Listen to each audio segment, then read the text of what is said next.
Something Went Wrong with My Heart Transplant by Katrin Cernan. I've always had a weak heart, not just physically. I've always been afraid of my own shadow.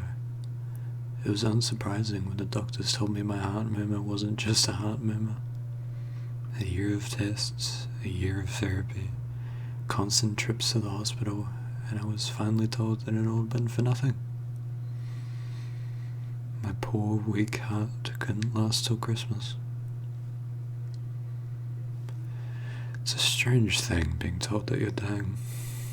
I didn't come to terms with it at first.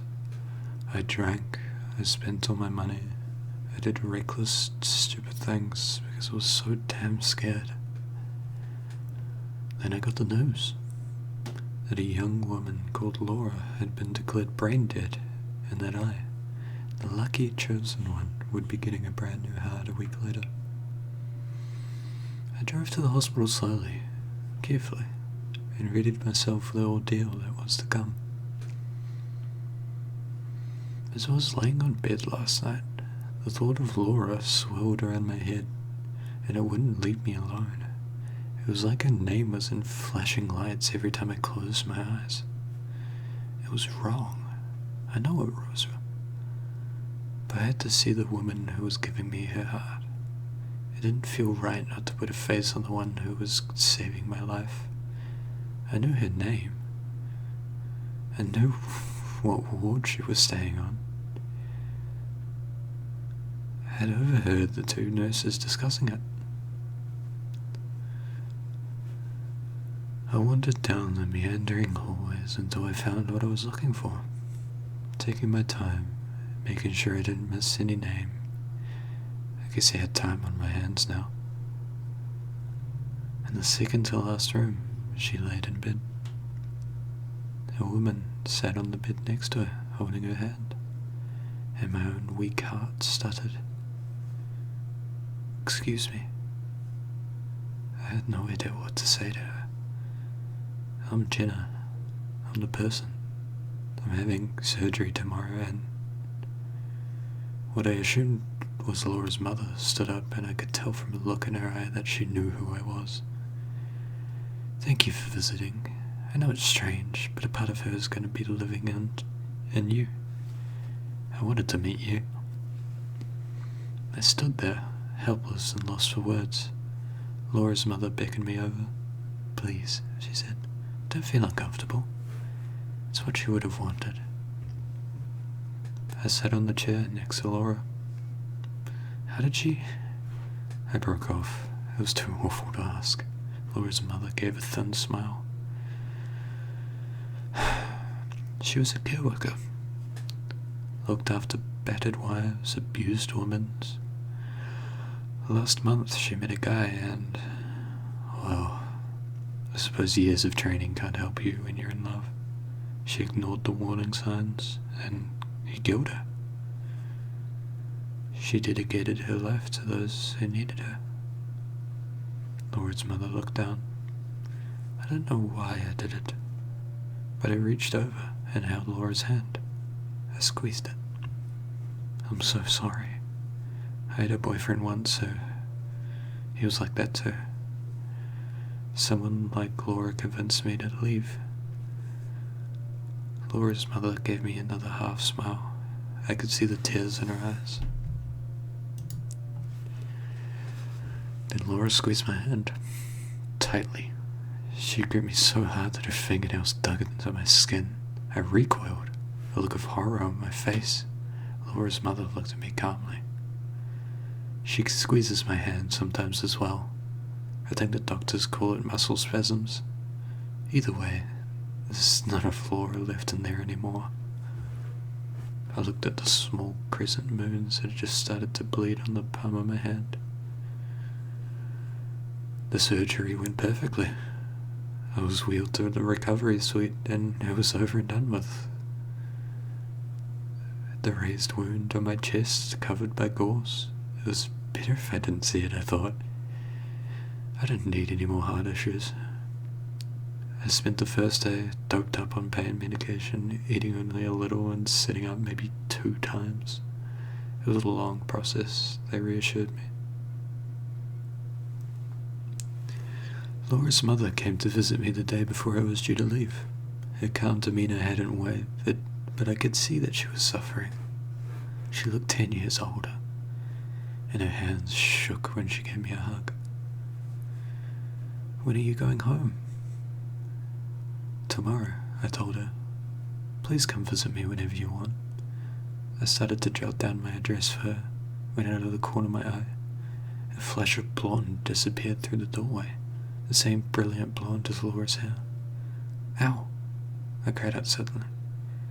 It felt like someone had sharply squeezed my hand so hard it almost crushed the bones.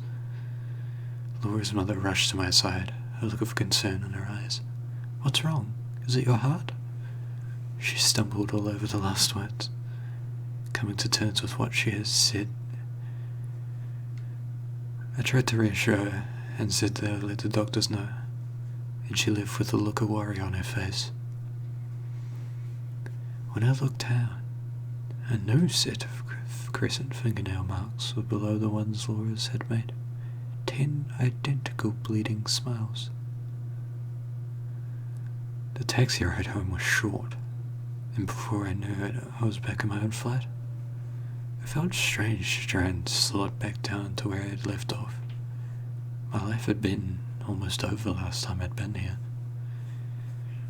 I looked over the mess and cardboard boxes, the remnants of one night where I'd tearfully tried to pack up and store my belongings so my parents wouldn't have to do it when I died.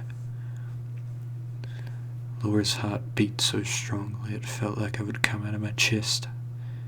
It did this all the time, and I realized this was what a healthy heart must feel like. So why couldn't I shake the feeling of my unease? That night, I had a dream. Laura was in her hospital bed, but her mother was gone. I could hear my heart, Laura's heart, beating in my eardrums so loudly it was painful. I tried to cover them, but my hands were pinned to my sides. Some unexplainable force was moving me towards the motionless figure of Laura on the bed. Her lips were blue and the windows had come open, whipping her blonde hair around her face. I was almost on top of her when her eyes flew open. They were milky white, the eyes of someone dead. "Get out," she rasped, her voice guttural. I could hear the heartbeat faster and faster, drumming until I couldn't take it anymore. Then I woke up. The sound hadn't been real. Laura's heart was so loud that it felt like it would rupture my eardrums, and I screamed in agony trying to cover my ears. It was useless. It was coming from some place deep inside me. I could feel it reverberating around the hollows of my chest. I stumbled out of the bed, gasping for air, and tried to find my phone. I needed to call someone, anyone, an ambulance or my mom, anyone that would pick up. "Get out." It was a faint whisper over the hammering thumps of Laura's heart, a low guttural voice that sounded like it had been made by an animal, and I crawled to the door, down the hallway, choking on my screams for help. My neighbor opened the door, his eyes as wide as saucers at the sight of me on the floor clutching my chest. He drove me to the hospital as I cried in the passenger seat of his car. After about 50 different checkups, the doctors told me that absolutely nothing was wrong with me. They told me that my heart was regular, my blood pressure was normal, and that everything was going swimmingly. I stood in the waiting area, wallowing in my shame and frustration. That heart didn't belong to me. My phone buzzed on the counter. An unknown number. Great. That's what I needed. More unexplained, scary things like a stranger on the end of the phone. My voice sounded small on the line. "Hello? Good morning. This is Thames Valley Police. Thames Valley Police. We've called to report an incident that occurred in your flat around 1:30 a.m. today." I felt a wave of embarrassment. "I'm so sorry. I recently had surgery and wasn't feeling well. I had to have my neighbour drive me to the hospital, and I think I panicked a little in the hallway before I left. There was a small silence on the other end of the phone. I'm afraid this isn't something you might want to be sitting down for. I felt Laura's heartbeats, strong and calm. There was an incident of forced entry by Mr. Samuel Matthews. According to our police records, he's your ex-partner, and you filed a restraining order against him in September 2017. My blood ran cold. I did. He's in police custody. We found an automatic weapon on him, and we believe he had the intent to harm you. We have an officer currently stationed at your flat who can fill you in depending on how long your hospital stay will be. I thanked him and hung up the phone. For a moment, I leant against the wall, the horror slowly spreading over me. If I had been in my flat 10 minutes later, he would have found me.